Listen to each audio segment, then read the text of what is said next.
we are the ones that have to schedule our lives in a way that it has to work. And we forget that. We become victims of the circumstances very easily. And we blame, oh, I have so much work, or the kids, or this person is sick, or I have to do that. But even in the middle of the worst circumstances, there is something to be grateful about. There is something that you can choose. There is an opportunity to be happier than you are. Welcome to Biz Help for You, the show that saves you the expensive learning curve by providing advice from industry experts in every facet of the entrepreneurial journey. Too many small businesses collapse. According to the U.S. Census Bureau, 20% fail within their first year, and less than 35% make it to their 10th anniversary. The goal of this podcast is to change that statistic. So if you're interested in learning more to be a successful entrepreneur, tune in today. Now, let me share a little bit about my guest today. Judith Costa is a multifaceted expert, serving as an unconditional love coach, self-love specialist, seminar leader, writer, and speaker. With a master's degree in analytical psychology and psychotherapy, as well as an MBA, she brings a unique blend of psychological and business acumen to her work. Judith is also certified in the Akashic Records, a Reiki master, a past life regression therapist, and a certified happiness trainer.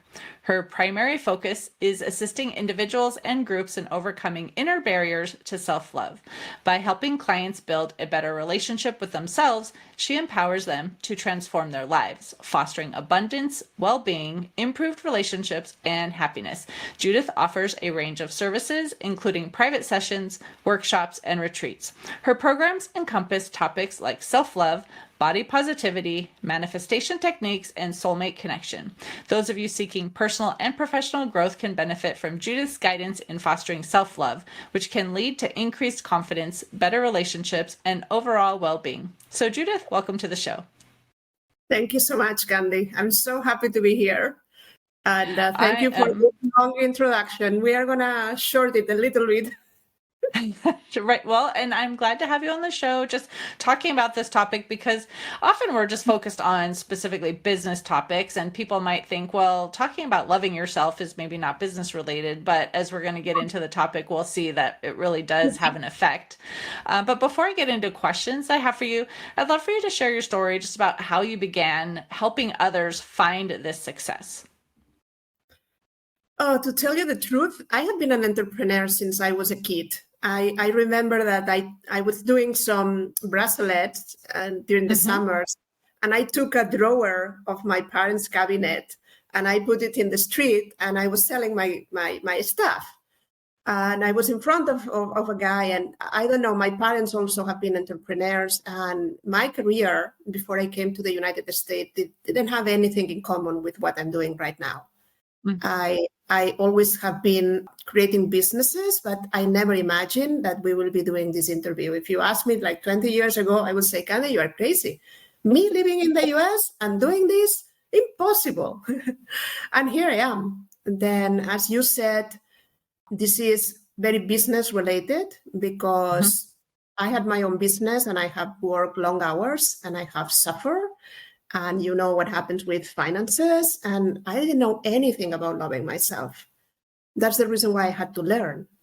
And when I was put by life into a corner and trying to resolve my health issues, my depression, and other things that were happening, I learned that sometimes we go against ourselves. And this impacts not only our personal life, it impacts our businesses.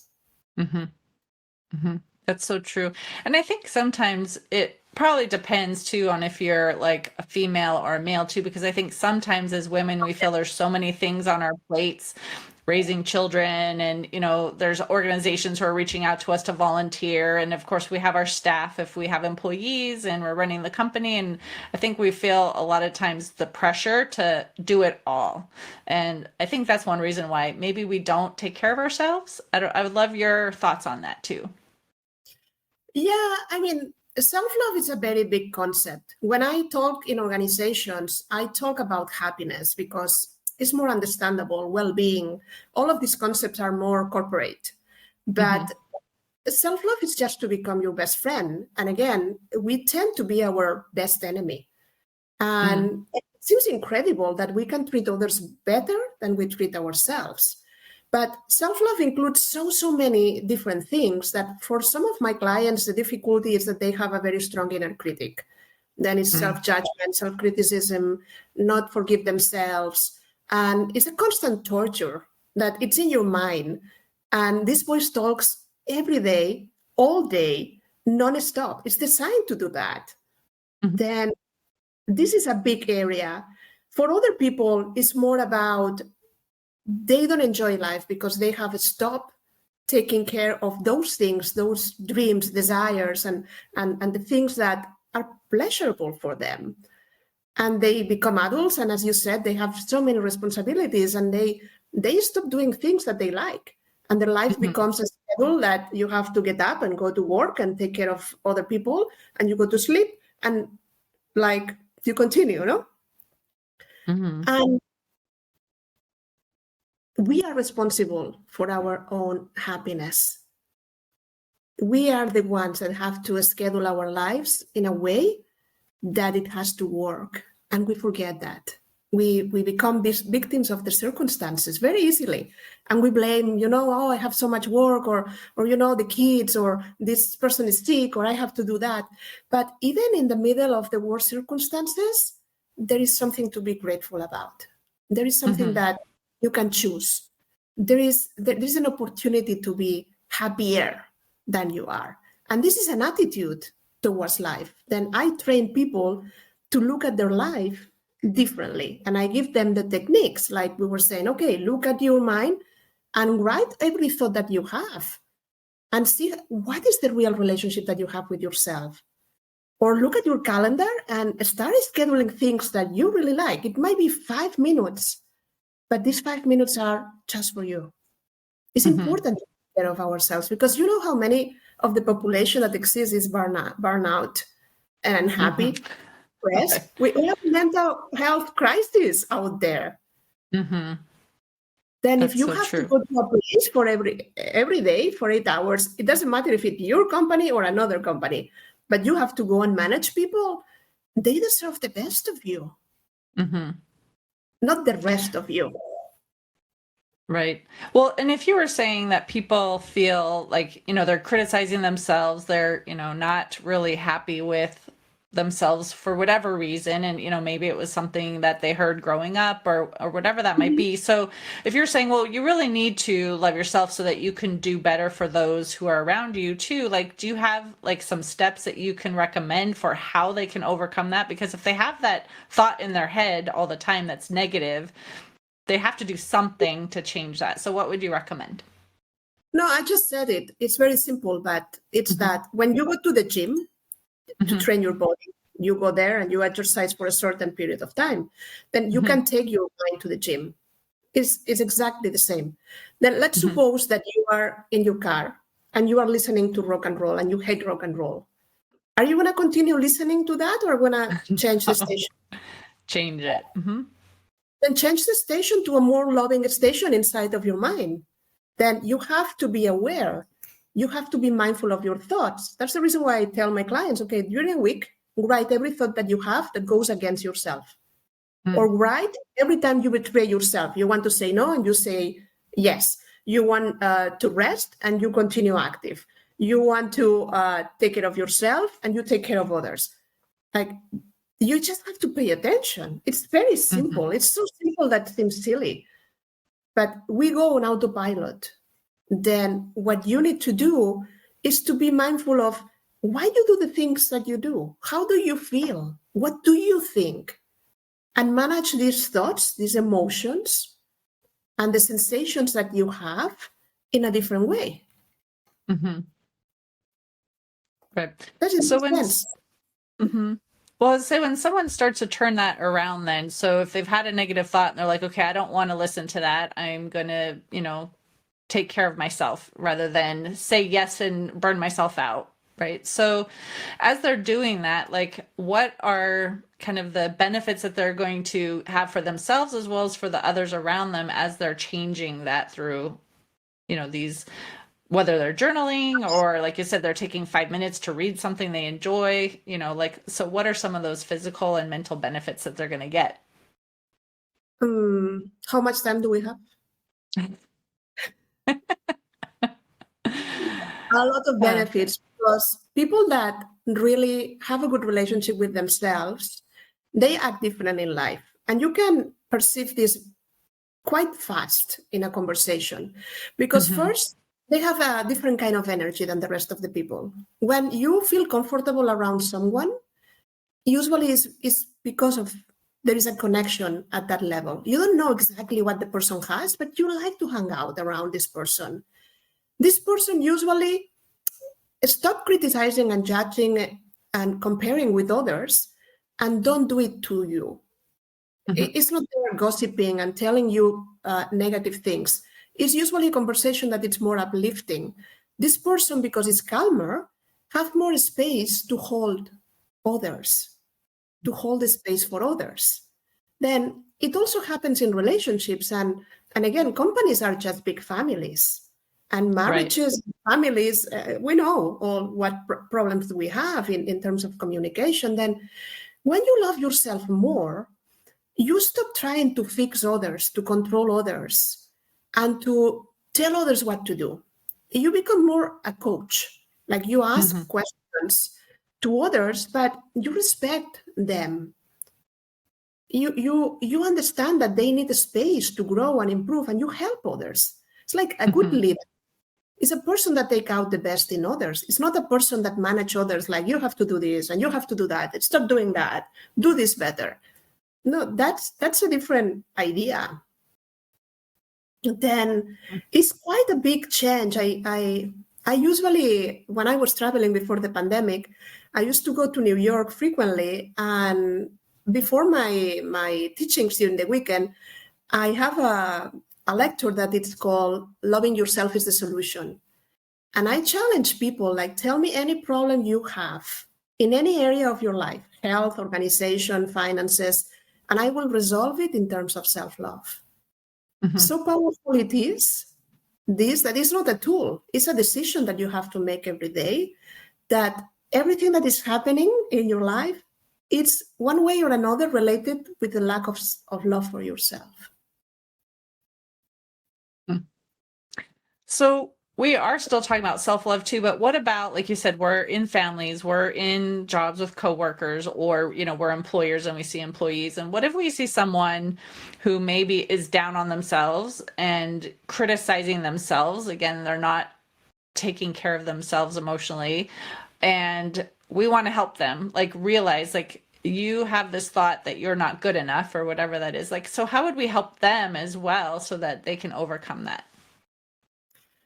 Well, it's difficult to help someone that doesn't want to be helped.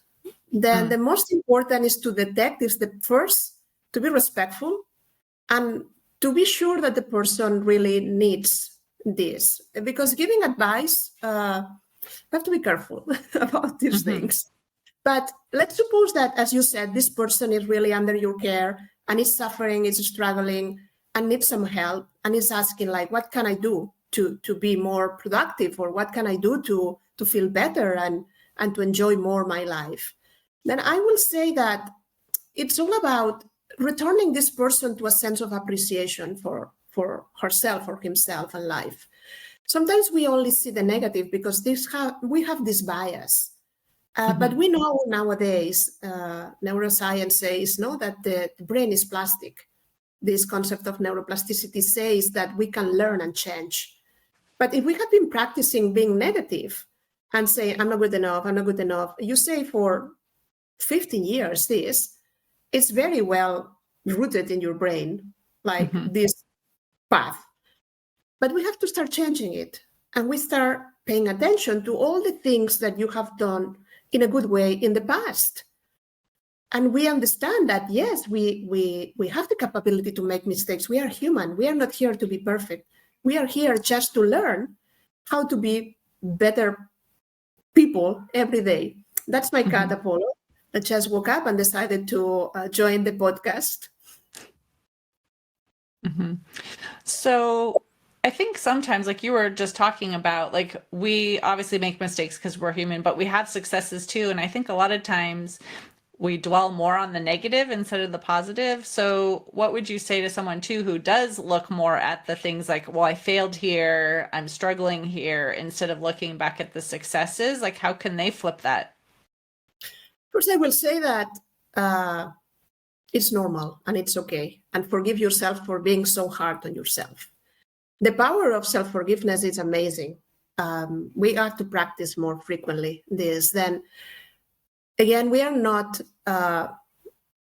perfect machines. Mm-hmm. We are work in progress.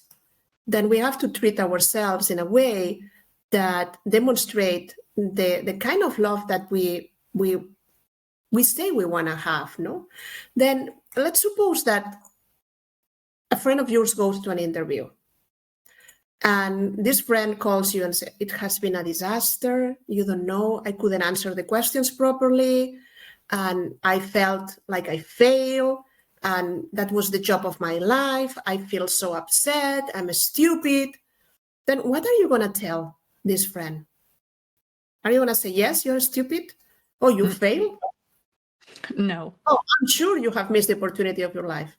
I'm sure that no. You're going to empower, no, your friend. You're going to say, first, calm down and relax. You did the best you could. Maybe you have this impression, but you don't know why they were asking these questions. Maybe you didn't fail.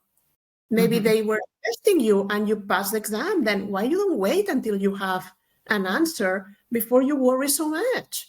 Like, give yourself the possibility to at least doubt of what you say. And I'm sure that you can do this and much more. And you will uplift the person. You will be like the cheerleader and the fan number one. Don't worry about it. Why we are not able to treat ourselves the same way? Mm-hmm. That's a good point.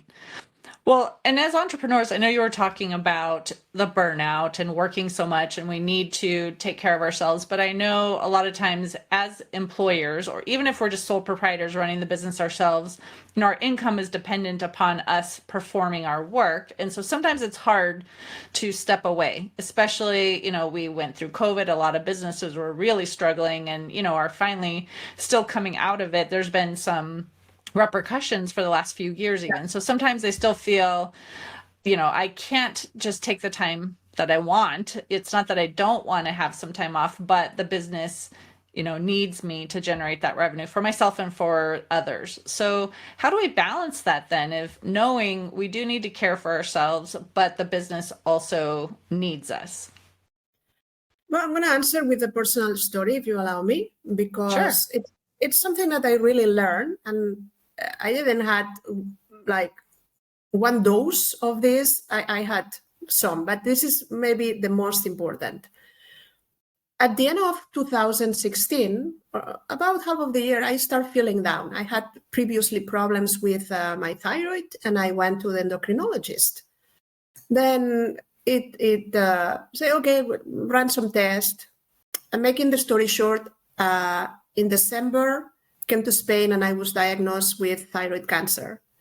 Then it changed a little bit the perspective. Thanks God, it's not an aggressive cancer, and I'm fine. I don't take medication. Everything went well. Then happy ending, if you want. But I decided to take 1.5 years before doing the surgery, first to understand why cancer, why me, because I could do this. I was monitored all the time, and I was knowing exactly what to do. But what I did was to stop working. I didn't close the business, but I decided to put this idea of loving myself, but not only the normal practice, not to the fullest. Now what matters is my health, my happiness. This is my life, and I have to live it to the fullest. It was the period of more creativity in my business. I created 2 retreats. I changed programs. It's the time of my life where I felt better. I hope that right now I was feeling like that. I spent all my money in healing. Then my bank account went totally down. But I find out a lot of things about myself. I start doing yoga. I make promises to myself that still are there nowadays, like going out for a walk every day, spending time outside, and not just saying, oh, I have much work, and tomorrow again, oh, I have much work.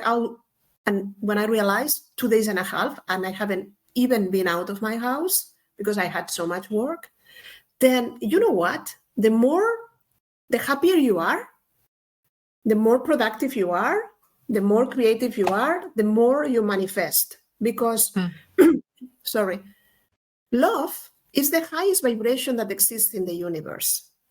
Then if you want to manifest something, you have to be in this state of higher vibration, because the universe doesn't listen to, I want more clients. It listens to, I deserve more clients. I believe I can have more clients. Clients are coming to me. It's an internal feeling. It's an attitude. It's a belief that you don't have proofs, but you know that these clients are coming your way. Then when I stopped working and I put my business aside, is when I had more business. I was happier. I decided, I always wanted to make candles.